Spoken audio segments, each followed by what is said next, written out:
As we gather together, we acknowledge that the land upon which our church and homes exist is the ancestral land stolen from the people of the Shoshone-Bannock, the Shoshone-Paiute, Coeur d'Alene, Kootenai, and Nez Perce nations, along with many other tribes whose names have been lost in history. We acknowledge that our presence here today is founded upon the exclusions and erasures of many Indigenous peoples.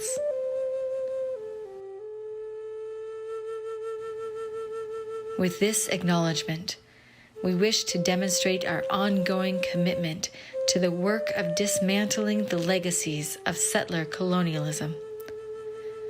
We honor Indigenous peoples' connection to the land and support their right to sovereignty.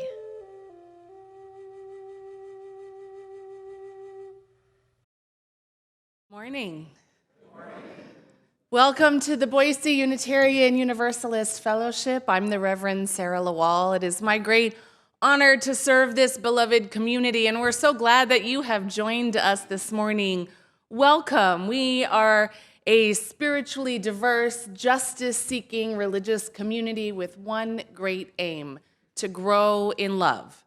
Love for ourselves, love for our neighbor, love for our world and our planet.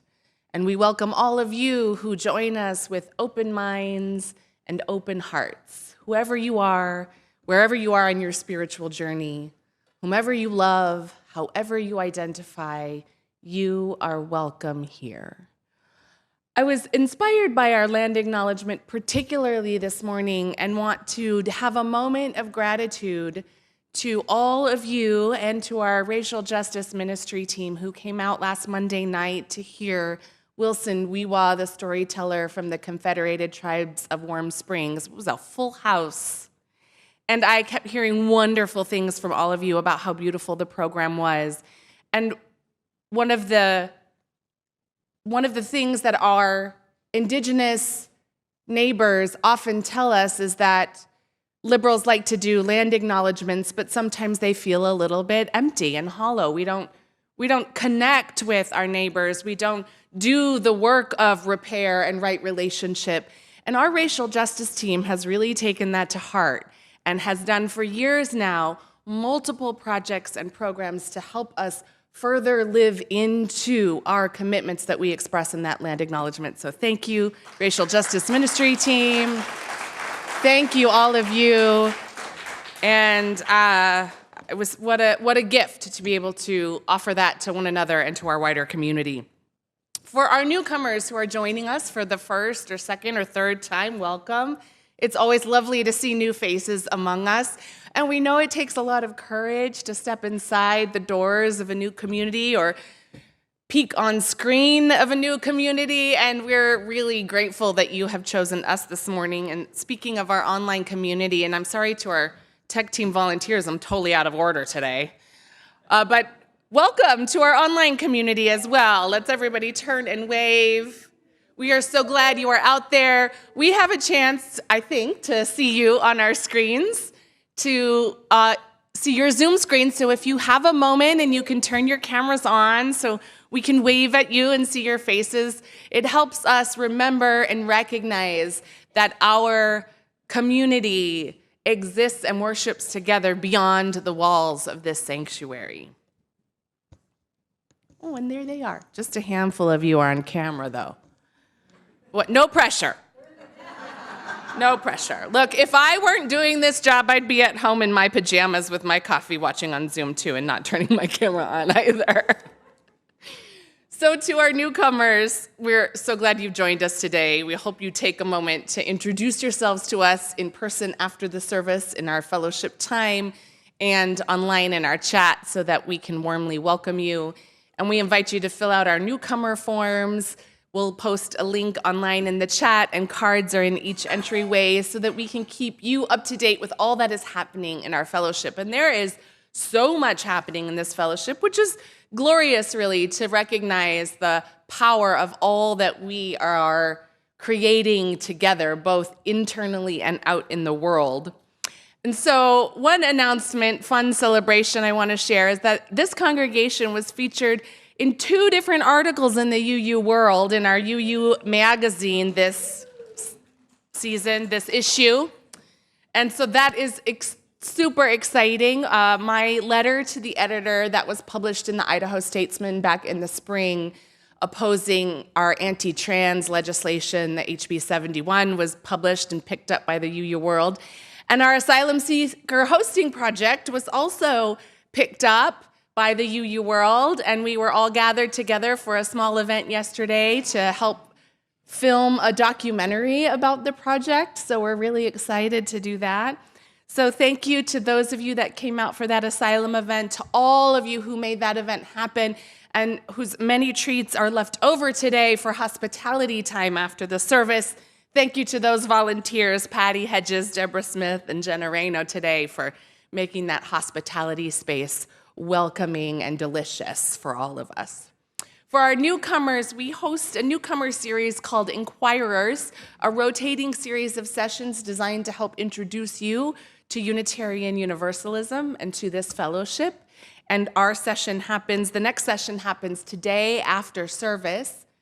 Right at the end of service, after we sing our closing hymn, we're actually going to invite all of you in person to process outside with us and do a rededication of our new peace pole, our rehabbed peace pole together. And that is where we will then do our closing blessing. And online folks, we have a camera ready to take you with us on that adventure as well. So after that's over, we'll come back in for some fellowship time, and then our inquirers will start shortly after that. Don't forget, the census, it's still ongoing. We still want to hear from you. We still want to capture your skills and your interests to make sure we have all of your information and your birthdays so that we can celebrate all of our congregation and really understand who is with us here and how we can reach you. And so don't worry, we don't share your information with anyone except maybe your friends if they are like missing your email and would like to connect with you by email. So we hope that you'll take a moment. That QR code will take you right there. There are links in all of our email communications, and there are hard copies of the census inside the office, so you can fill it out there. And lastly, but certainly not least, please join us this Friday as we welcome the Reverend Dennis McCarty and his one-person musical, Servetus, the Radical Reform musical, Michael Servetus being one of the few Unitarian martyrs in our history. And I'll tell you, Michael Servetus is one of my favorite historical figures of Unitarian Universalism. I don't know why, but I just really like his story. So come down Friday night for this wonderful show and enjoy the music and the history and the learning that we'll have together. It's Reverend McCarty's on a West Coast tour, so I'm watching him post these links to his musical tour in Unitarian congregations across the West. We hope that you will join us for that. As you know, our fellowship donates 25% of our unpledged plate offering every month to a local organization whose mission aligns with our social justice values and mission. And this month, that organization is the Boise chapter of the Citizens Climate Lobby. They're a change organization that exists to create the political will for a livable world by addressing issues in our climate crisis that are solvable, that can reach across party lines, and they really do extraordinary and breakthrough change-making work. So we're really delighted to be partnering with them, particularly as a congregation who has made a pledge itself to climate justice and enacting that pledge in our commitment to becoming carbon neutral by 2050. So thank you to Citizens Climate Lobby. This month, our spiritual theme is vision, the practice of waking up to God. Remember God in brackets. And it's inspired by the book An Altar in the World by Barbara Brown Taylor. And I put God in brackets for the sake of our expansive understanding of Unitarian Universalist theology and recognizing that how we define what's in the brackets is our own individual search for truth and meaning. So however you define what might be God in those brackets. And part of our experience of this theme this whole month has been inspired by the spiritual practice of the Liturgy of the Hours, a really beautiful vision brought to life by Deborah Smith. And this reflection, this spiritual practice of prayer and reflection marks specific times of the day, allowing us to awaken to how often and where we encounter or wake up to the divine. So today we honor the divine that exists in midday, or sext as it's called in the liturgy. This is the time of day, midday, when we tend to be focused on the tasks of life, on the doing of life. We're often at our busiest, we're at jobs, we're parenting, we're taking meetings and meeting with people, and perhaps that tuning into the vision and waking up to the holy might recede into the background of those to-dos and that busyness. But this is also the time of day when the doing of our lives contributes to that great network of care upon which we all depend. And so perhaps we are invited today to recognize that all that we are a part of doing is building the house of God, waking up to the divine in the world, tending to the church of the world. And today's service reflects and invites us into the story of St. Francis of Assisi, one of those great spiritual ancestors and teachers, not just of peace, but of waking up to God, to the force, to however you define it, in the whole of the world around us. So that is the invitation for all of us this morning, to wake up to the divine in the world. So as we enter into this time of worship and into that invitation to vision and waking up, let's take a moment to breathe together. Fill your body with breath. Breathe into this sacred space. Breathe into the invitation to vision, to the practice of waking up to the holy.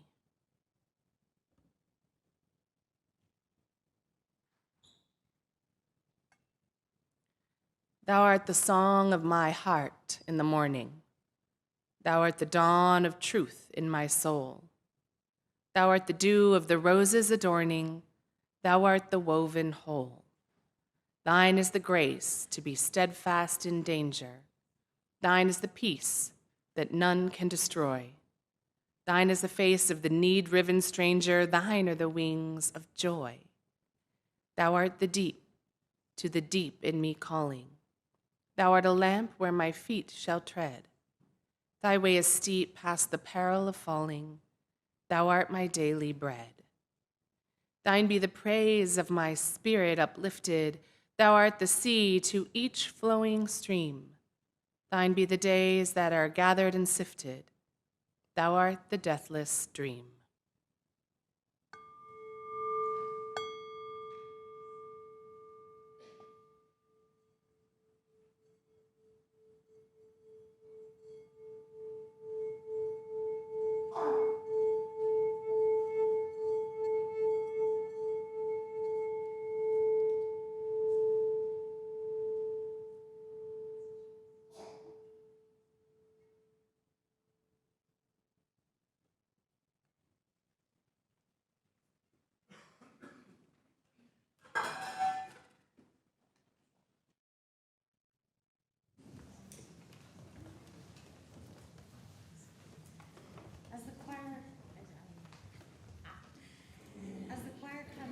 I just wanted to share that this song that we're about to sing, we had one rehearsal on it in March of 2020. One rehearsal. And ironically enough, the title of the song is We're Gonna Have Church. And so it's kind of like we sang it once, we're going to have church, and no, we're not. and then we all went on lockdown. And so it's been really fun to bring this song back and rehearse it all the way till this morning. And as Kristen Jenkins said earlier in rehearsal, and I got a knock on wood, as we sing this, we are breaking the COVID curse. All right. So we're going to have church.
Yes, choir, thank you for waking us up this morning.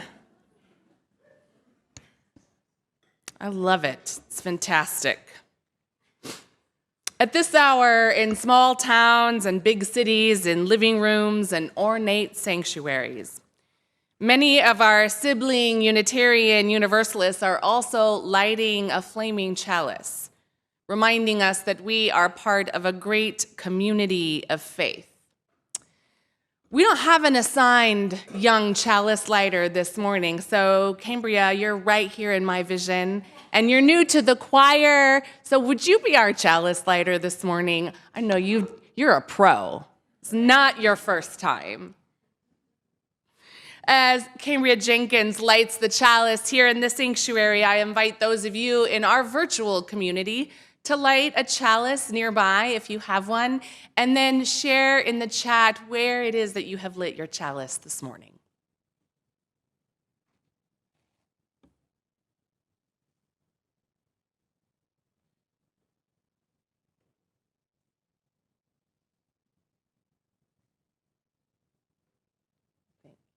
Beautiful.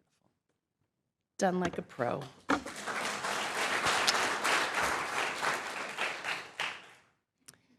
With our collective chalices lit in all of our worship spaces, we offer you this call to worship from the Reverend Karen Johnston. Ancestors who spoke with bravest fire, lend us your senses, that we may know another world is on her way, breathed into life with our participation and creation. Forebears who led the way where there was at first no way. Lend us your persistence, your temerity, your assurance that the moral arc of the universe does indeed bend toward justice. Ones who went before us, sacrificing for a future not your own. Help us to give of ourselves, that the common stones in our hands today might be cathedrals of compassion, halls of restorative justice, sheltering walls of beloved community. It is Sunday morning, the day we gather. Let us be thankful and full of praise to be in the company of those who came before, yet are ever in our midst. Come. Let us worship together. Let us worship together as a multi-generational community of all ages, but with a special moment for our youngest among us. So I would like to invite our children, youth, young at heart, folks who want a special up-close seat to this cool and new time for all ages as we share with you the story of our pulpit. I know a lot of you know the story out there, but many of you don't. And I want to invite up Greg Duffy to join me in the telling of this story. So this thing here, this is what we call a pulpit. This is the religious term. Greg, you can come right on up to your pulpit.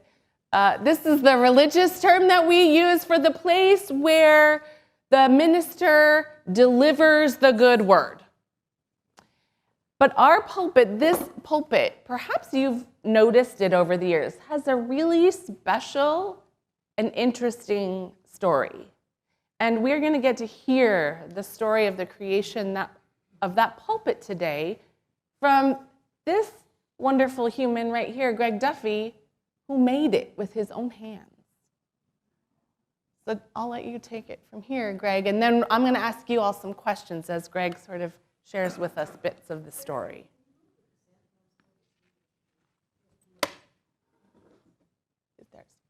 There's also a picture there on your screen if you can't get to see the pulpit in person. Well, 20 years ago, we were just settling into our new church here. And we had a pulpit, and it looked like a large, dark plywood box. I decided that I needed to do something. Everybody who knows me knows that I work with wood. And if you know me well, you know I play with wood. And so I started out the task, and I wanted something unique, something that would represent who we were in 2003. If we start at the top, we've got this. This is the winds of change. Kind of looks like fabric rippling in the wind. It's got a little bit of a point here, maybe the beak of a bird, a claw. We're Unitarians, it's open to interpretation. But there's two sides to the winds of change. The winds of change will change us. If you look out the window and you saw a flag flapping like this, you're going to get your coat. But once you get your coat on, you would start to realize that your neighbor doesn't have a coat. You would give them that coat because that's who we are. And when we do that, all of us are stronger. So friends in front here, we're going to move down to the bottom, the base of this pulpit here. And I wonder if one of you wants to tell me, what do you notice down here about how this pulpit is carved? What symbols or pictures do you see? Look down here. Do you see anything down here? Can you see all the way over here? What's that? It's a hoof. Yeah, I don't know if it's a moose foot. Greg, tell us. This hoof right here, what does that represent? Do you like cheese? Milk? Ice cream? Oh, yes, cheese, ice cream, all of the above. Your friend is the cow. This is a cow foot. Cow foot. Why is it a cow foot? Because we all have our connections to the earth. We all have with that connection to the earth, we all don't mind getting our hands dirty, which was proven a while ago when we had a muddy mess out here. We all got together, laid down sod, and now we have a beautiful courtyard. And what about this thing? Do you know what this is here? Does anybody know what this might be? A plow. Yeah, a plow that tills the fields. It's like the blade of a plow. Thank you, choir. So Greg, tell us about the blade of the plow. The blade of the plow that turns the earth so that we can plant our food. It gives us another connection to the earth. And one of the examples of that is that my great-grandfather came over from Ireland to be a farmer, and that was his introduction to America. So there's another really cool feature of this pulpit, and I'm going to invite you guys all to just come on over here with me because you got to really look at this thing up close to see it. This is the part of the story, I've heard bits and pieces of this story that I had never heard before. So right here behind, when you're looking down at the pulpit, I'm going to move the flowers a little bit. This thing right here, right? To most of us, it might just look like it's part of what keeps the pulpit steady and balanced, but it actually means something else. And Greg's going to tell us a little bit about what that means. Does anybody, before Greg tells us, want to guess what this is, what this might represent? You have a thought?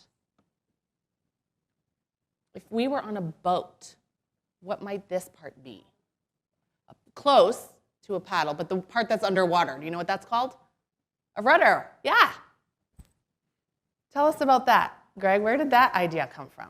Okay, that's from the immigrant story. Now, whether your ancestors came from Europe or if they came from Asia, they crossed an ocean to get here. And so to be on this spot, we needed a boat rudder to get here and to guide us to our new life right here, right in this spot. But to take us here, I presented the boat rudder, but this is that playing part. It is not a straight one. It does not go straight. It curves to the left, representing our liberal faith.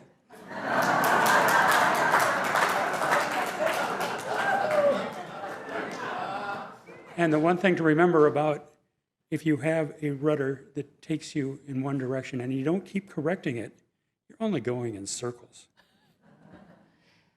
And I love that Greg shared that particularly when you're standing at the pulpit and you look down, it angles left. So if ever you need an anchor, a reminder of who we are and the direction that we are aiming, just come stand behind this pulpit and look down and take that all in. Okay, friends, come on up here for a second, everybody, because one of the beautiful things about this pulpit is the top of the pulpit. So you can just file in right here. Because look at how there's a place for everything in this pulpit, right? There's a place for the candle that lights the chalice. There's a place for the stick. And it doesn't just sit there, right? You can see that it's carved out exactly to fit the chalice lighter. There's a place for the mallet for the bowl and for the bowl to go. My bowl's a little bit big and I don't put it there because then I can't turn my pages very well. But that's what it's meant for, that the bowl can live there, a water glass can live there. And we don't have time for everybody today, but why don't you come here for a second? But when we're done, I invite you all to come back up here. I want you to put your hands right here. What do you feel right there? And put one right up here, all the way. You're tiny, it's gonna be a reach. What do you feel in there? What do you feel? Does it feel smooth and different, like it fits your hands? Yeah, so Greg thought about the people that might be up here, and he carved out the shape of our hands on each side. So whenever I'm working with folks who are new to being in the pulpit, celebrants and guest preachers and lay preachers, I let them know, just put your hands on that pulpit, and then there's little spots you can just rub with your finger. You can just feel like your hand is settling in, but you look very authoritative. But if you're nervous, you have a little spot that's just made for hands. So after the service, come back, y'all, and feel that out. We don't have time for everybody to do that today, but it's really cool. And then there's one more really beautiful part of this pulpit. What do you see right here? Letters. Greg, we're going to let Greg come back to the microphone for a second. Do you want to say a little bit about that? Right across here, it's a statement for the speaker, and it says, "Open the mind, but touch the heart." May I continue on that? Yeah, please. Thanks, guys. You can sit down. Okay. And so after 20 years, Sit down right and as us as members, today, standing up here, I hope that I have done my duty. I hope that I have opened the mind. I hope that I have touched the heart. And I hope that you will keep in mind that rudder as we guide ourselves through the next 20 years. Thank you. Thanks, Greg.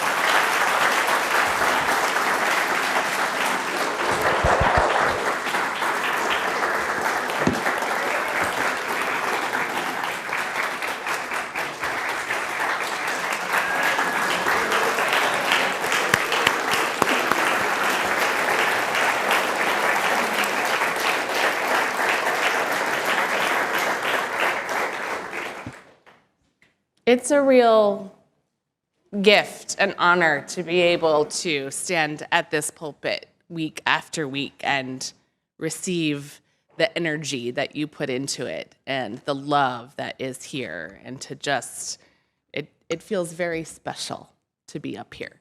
So come back after class, y'all, if you want a little turn at the pulpit, okay? Let's join in singing together, all of our children and youth. Our children are going out this way with Pamela, and our youth, 6th grade through 12th grade, out this way with Deborah. Oh, a drum circle for the youth today, I hear. Yeah, how do we create vision and waking up with the power of rhythm? Let's sing together our community blessing.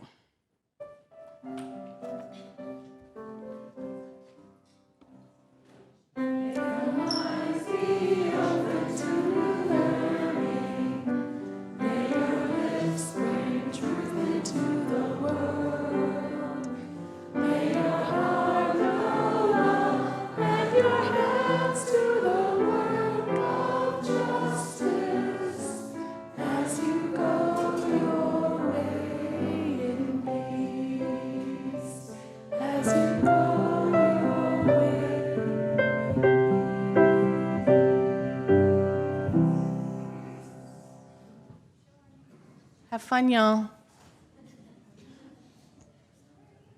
One of the ways that we live out our vision of what the world can be and our waking up to the holy in the world is through acts of generosity.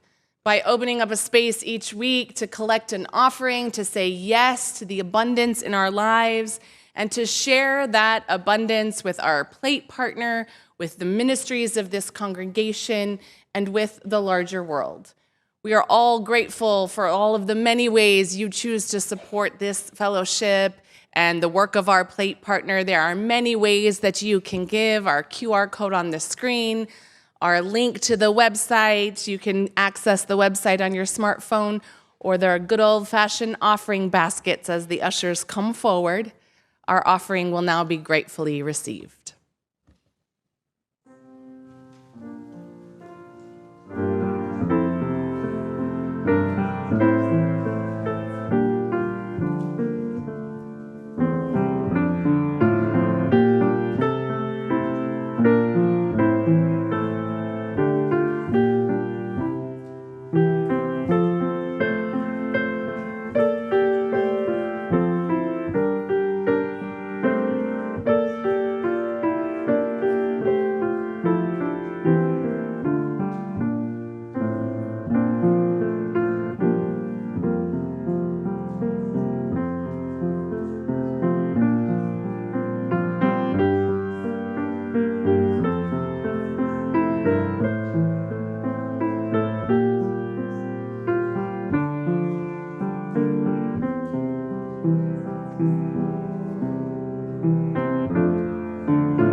Most of you who have been here have noticed the beautiful sculpture that we have up here on our chancel space. This is a sculpture that is meant to be a physical representation, an altar for this month's theme of vision and waking up to the divine. This beautiful sculpture was created thanks to the vision of Nancy Harms and the hands of Mark Zimmerer together, working together. And Mark's here today, so we can joyfully express our gratitude for that. You are invited at any time that you are here or any Sunday to bring an object, a photo, anything you wish up to this altar and affix it there. You can see it slowly growing there. And then at the end of the month, we'll have a special ritual to release those objects back. So anything that reminds you of vision, of what it means to wake up to the holy. There are many beautiful spiritual ancestors in our midst who write words that remind us of what it means to wake up to the divine and what it means to wake up to the church of the world. And so our reading this morning is known as the Romero Prayer. It was written by Bishop Ken Unterner for Cardinal Dearden, but the prayer was inspired by the life and work and the martyrdom of Bishop Romero, Oscar Romero. These are the words. It helps now and then to step back and take the long view. The kingdom is not only beyond our efforts, it is even beyond our vision. We accomplish in our lifetime only a tiny fraction of the magnificent enterprise that is God's work. Nothing we do is complete, which is a way of saying that the kingdom always lies beyond us. No statement says all that could be said. No prayer fully expresses our faith. No pastoral visit brings wholeness. No confession brings perfection. No program accomplishes the church's mission.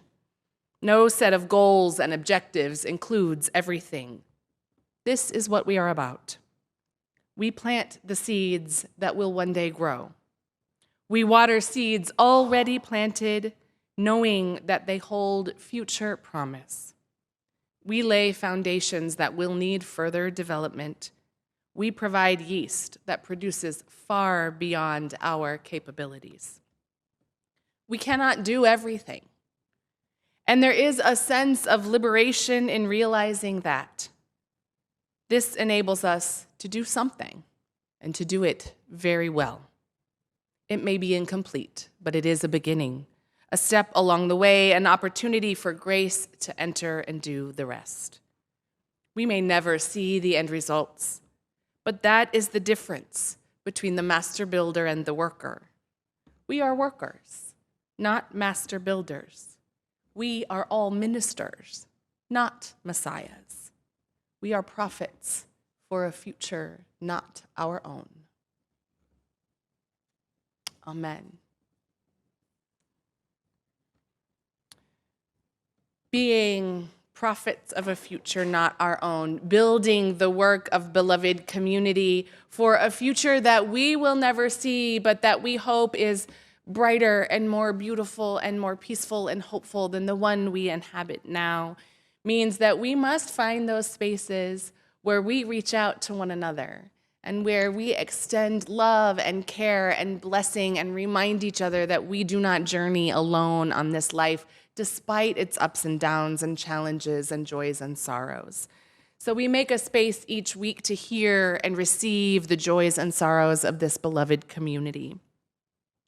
We begin by sharing that Val Duffy, wife of Greg, had gallbladder surgery this Thursday. She's doing well, but prayers and positive thoughts for a quick recovery are welcome. The flowers here in the sanctuary today were donated in loving memory of Linda Sutherland, BUUF board president from 2004 to 2005. Linda died in October 2006. Members Jeanette Young and Wendell Martin are hosting a celebration of life for their dear friend Greg Kelsey on behalf of his wife today. Greg was meant to be the best man at Jeanette and Wendell's wedding in 2020, and when he went missing in the foothills and was found this past year near Dry Creek. So they will be celebrating and memorializing his life this afternoon, and we send our thoughts and love and prayers to them. And we extend that care and love and prayers to Jesse Chastain's daughter-in-law, Sharon, who just passed away from cancer on October 9th. Jesse, we offer our prayers for you and for your family while you grieve for this beautiful soul. If you are holding someone in your heart this morning, I invite you to speak their name aloud so that we might hold them with you.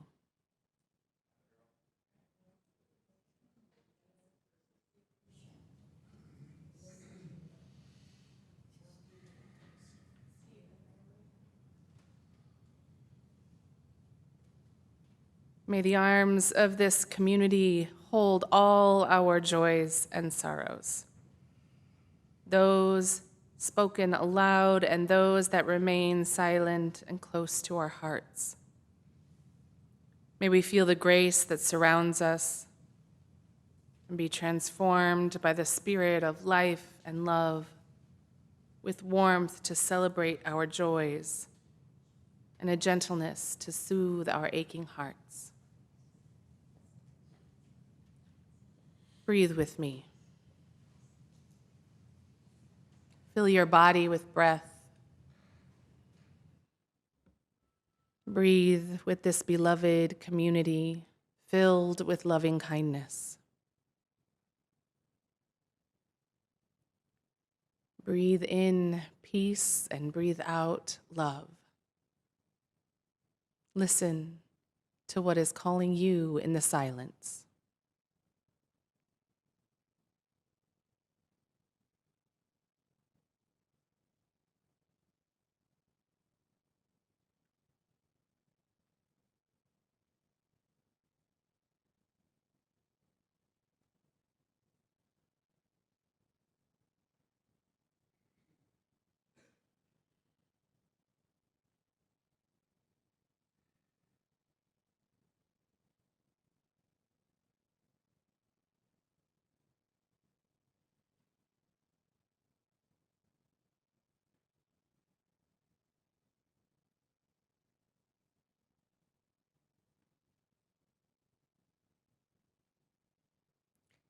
In the silence, we hear a calling.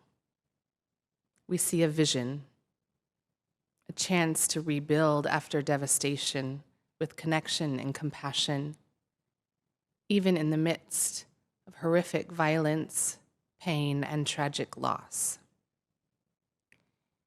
In the wake of the horrific violence and loss of September 11th, when thousands of people from all over the world were stranded on airplanes diverted to other countries after American airspace closed, one small community in Gander, Newfoundland, opened their hearts and their homes to nearly 7,000 people from 38 stranded aircraft from 90 countries around the world. The story became the Tony Award-winning musical Come From Away. The song that you are about to experience from our choir shares one American's memory of a televised moment of silence being held in the United States for the American lives lost when the whole Newfoundland town stood still and quiet, observing the silence. The Newfoundlanders, and all those from all the other countries that were there.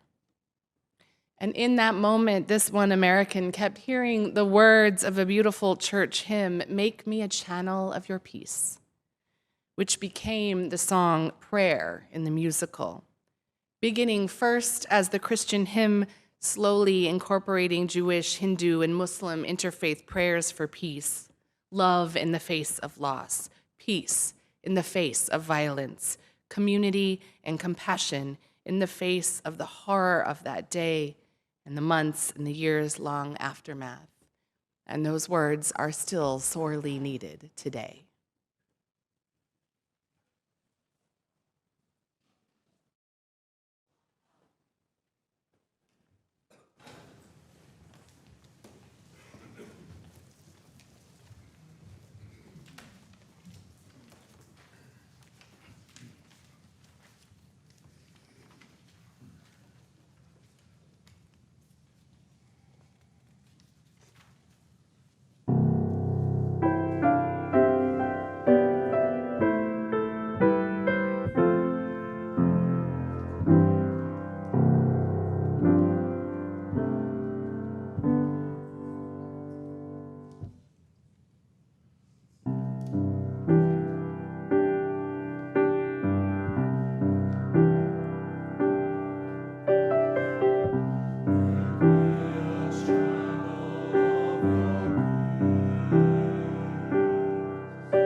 Choir, beautiful.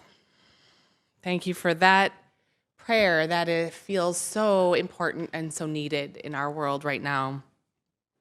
I think many of us know bits and pieces of the story of St. Francis of Assisi, mainly perhaps that he became the patron saint of animals and the environment, which is true and lovely, but it sometimes reduces the power of his story and his life to lambs and birds and sweetness. And in reality, St. Francis was something of a rebel and a radical in his time, in the 11 and 1200s, as really so many good saints were. He was an activist and a visionary, pursuing a vision for the world few others in medieval Italy ever considered. A deep and abiding concern for the poor, the sick, and the vulnerable. And a vision for the power of God's divine grace and love existing in everything, everywhere, all at once. The sky, the moon, the sun, the cosmos itself, and of course the birds and the trees and all the animals, which for Francis was as much about human survival as it was about the inherent worth of all living things. He recognized that we humans depended upon animals for our very survival. Barbara Brown Taylor, in her book, An Altar in the World, describes St. Francis like this: Francis could not have told you the difference between the secular and the sacred if you had twisted his arm behind his back. He read the world as reverently as he read the Bible. For him, a leper was as kissable as a bishop's ring, a single bird as much a messenger of God as a cloud full of angels. Francis had no discretion. He did not know where to draw the line between the church and the world. For this reason, among others, he is remembered as a saint. What St. Francis knew and tried to embody regularly was that waking up to God, encountering the divine, could happen anywhere. Perhaps he was an early transcendentalist. He knew it didn't have to be in a church or in a cathedral or in front of clergy or sequestered away with other holy monastics. He knew it didn't have to be in Mass or in Latin, and he regularly played his violin and sang minstrels for God and Jesus, minstrels being a very secular and sometimes bawdy and romantic art form in the 1200s, which often got him hauled into the local bishop's office for chastising. St. Francis's understanding of faith and his practice of it in the world, like so many religious teachers and prophets before him, some of those stories that I began with last week, all began with a vision from God, and a conversion experience. Francis was working with his father, carrying on the family work, and uninspired by his own life and his own future. He had dreams of knighthood and nobility that would likely never be realized. And one day after work, not wanting to come home just yet, he ducked into a small church outside the city where he lived. And this church was crumbling and falling apart from years of neglect. Grasses were growing out of cracks in the walls, and the paint was peeling. No one had worshiped there for years. But the crucifix in this cathedral had somehow survived the decay, and it was there and beautiful, and Francis sat beneath it, and it was there that he heard the voice of God in what he describes as a tender and kind voice. "Francis, don't you see my house is destroyed? Go then and rebuild it for me." So Francis set about on the project of repairing San Damiano Church, a project which reignited his sense of purpose and vision and illuminated a new path for him. And so began his conversion to a life of faith and servitude, a monastic life with vows of poverty and obedience. And his conversion, like so many before him, while fueled by moments of transcendence, really became a lifelong, ongoing project, just as vision and waking up to the divine is and should be for so many of us a practice. His conversion experience was Francis's own practice of waking up to God. The author Donald Spoto wrote a beautiful biography of St. Francis called The Reluctant Saint. And he had this to say about Francis and the nature of conversion. He writes, "Conversion is then a response to God, who invites us into a state of complete freedom, away from everything that is hostile to goodness and mercy. The call one hears is not primarily or simply an encouragement to amend one's life or follow a particular religious path. The call Jesus extended to his disciples, for example, was not religious. It was resoundingly secular. It was a summons to acknowledge God's unconditional love of all of us as individuals. And it was an invitation to proclaim that love in the world through acts of caring, forgiveness, and compassion for others, by refusing to demand one's own prerogatives at the expense of others, and by rejecting vengeance and reprisal. Those are very similar words to how I would describe our Unitarian Universalist theology, and perhaps my own conversion experience to our UU faith, with God in brackets. When I hear those words, I can't think but how applicable and needed they are right now, today, with violence and occupation and oppression exploding in the Middle East and in so many other spaces. Our UU commitment to universal love, love at the center of our faith, love at the center of justice, of human goodness, is unconditional and accessible to all, no matter what. And God, we put God in brackets because we know there exist myriad ways to describe that essence and represent what it means in our own lives, that spark of the divine that lives inside each of us, the light of truth, spirit of life, the ground of being, goodness, the self, the force of love. Remember, it matters not what we call it, but that we heed the vision of its call. St. Francis would agree. God lives in all things and all beings. But the irony is that St. Francis got stuck in the literalness of this vision and conversion, this call from God, by rebuilding the physical church. But out of that work of rebuilding, the vision became clearer, the vision that was always there. Francis just needed to wake up and notice it. Barbara Brown Taylor continues to tell the story like this: when God called upon Francis to rebuild the church, rebuild my church, God says. Unsure about what he meant, Francis chose this ruined one where he was, and he recruited all kinds of people to help him build it and rebuild it. Some of them just came to watch, but before they knew it, they were mixing cement. Others could not lift a single brick without help, but that worked out since it led them to meet more people than they might have if they'd been stronger. To most of them, building the church became more important than finishing it. Building it together gave people who were formerly invisible to one another meaning and purpose and worth.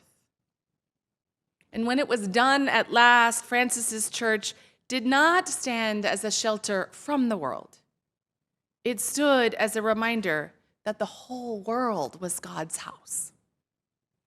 What Francis discovered from his rebuilding a deteriorating church was that, in fact, the church was everywhere. The church was the whole world. The church was anywhere People experienced the holy, and also all the places where people were prevented from accessing the holy as they defined it for themselves, that universal, unconditional love. Places of war and violence, places of oppression and persecution, even the persecution based on religion or culture or status. Because Francis always understood God to be so much bigger than the words and the houses into which we humans try to define and confine God. And that all kinds of people were needed in the rebuilding. All kinds of people are needed in the rebuilding of the world, just like the rebuild of that little San Damiano church. Our whole world is falling apart, crumbling from neglect, from violence in so many corners of the globe, and right here in our own community too, destroyed by the demands of the powerful, filled with vengeance and reprisal at the expense of humanity, hostile to the cries for goodness and mercy, freedom and justice. So Francis's vision, his ongoing project and practice of waking up to God, to the call to rebuild my church, still rings true today. That call is still strong.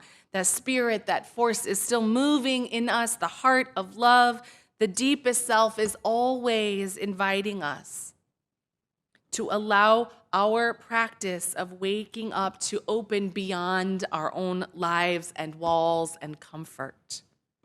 Like that image of the lotus flower that thrives in mud and that opens by day and closes by night, so to us must we allow ourselves to open daily, even in the mud of it all. And just like the builders of Francis's church, building it together gave people who were formerly invisible to each other meaning and purpose and worth. It's that interconnection. Together, only reaching across identities and experiences will we truly be able to wake up to the church of the world and begin to rebuild. Francis knew how to heed this call and what was needed and what needed to be in his heart and in the heart of the world in order to accomplish it. He knew what needed to be in his heart in order to heed the call. Make me an instrument of peace. Where there is hatred, let me sow love. Where there is despair, hope. Where there is sadness, joy. Perhaps this is why St. Francis of Assisi is one of the more iconic, revered saints in our time, even by us more secular, agnostic, atheist-leaning Unitarian Universalists. Because that call speaks to the heart of our own faith. And as we heard in the song, prayers of peace and love and hope and joy and repair are at the heart of all the world's faiths. So here's a fun fact. In the writing of this sermon, I came to learn that those beautiful, famous words, that prayer for peace, was not in fact written by St. Francis. There is no evidence in his writing of those particular words. Their earliest appearances are in a French Catholic magazine from 1912 with no author named. But it really doesn't matter, because St. Francis lived those words, whether he said them or not. Because those words, those prayers for peace, are what anchor us to faith itself. They become the mantra for our heart and for the world, a mantra about how we might learn to live together in the most troubled times. They live on. They become eternal life in a world fighting against itself. And they live at the heart of a practice of waking up to God, which invites us to rebuild the church of the world, no matter what faith we practice, if any. So let us take up that practice together and rebuild the church of the world and be instruments of peace. Amen. In the spirit of that beautiful prayer for peace, I invite us all into a time of these prayers for peace. This prayer I offer you this morning is a mashup containing the words attributed to St. Francis, the Bodhisattva prayer, and Plegarias by Luis Angel Castro. It was put together by the Reverend Karen Johnston.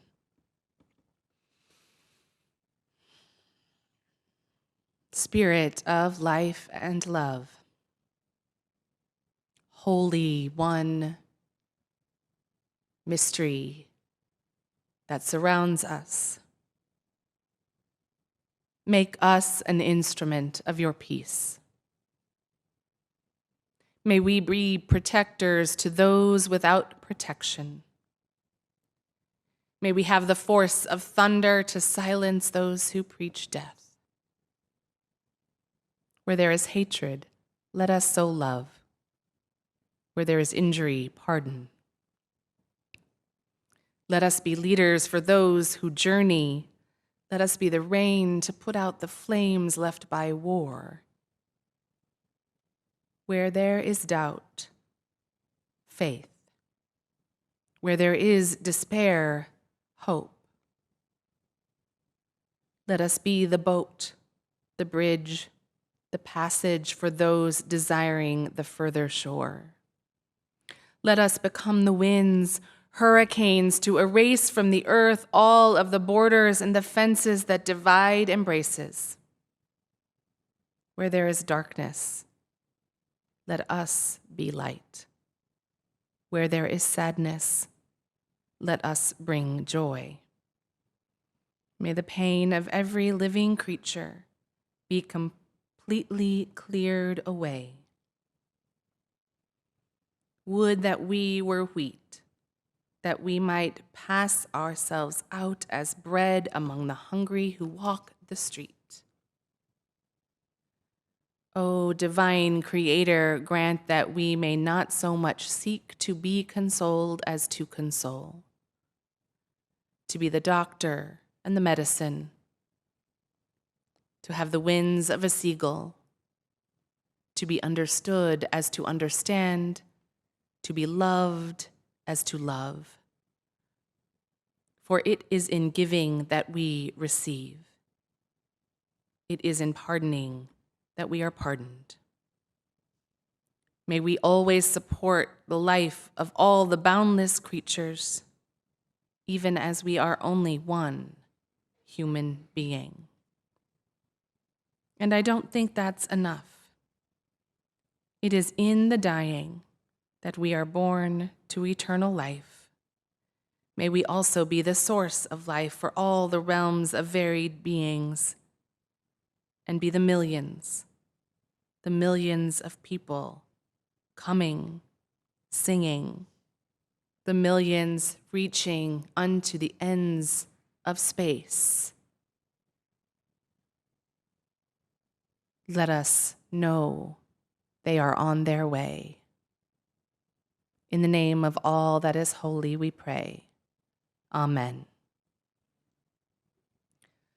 Let us sing together of this vision of rebuilding the church of the world. You are invited to rise in body or spirit as we sing Wake Now My Senses, hymn number 298 in your gray hymnal and lyrics on the screen.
friends, you are invited to process with me out to our peace pole, carrying our prayers of peace and songs of vision in our hearts. Online friends, we will take you with us.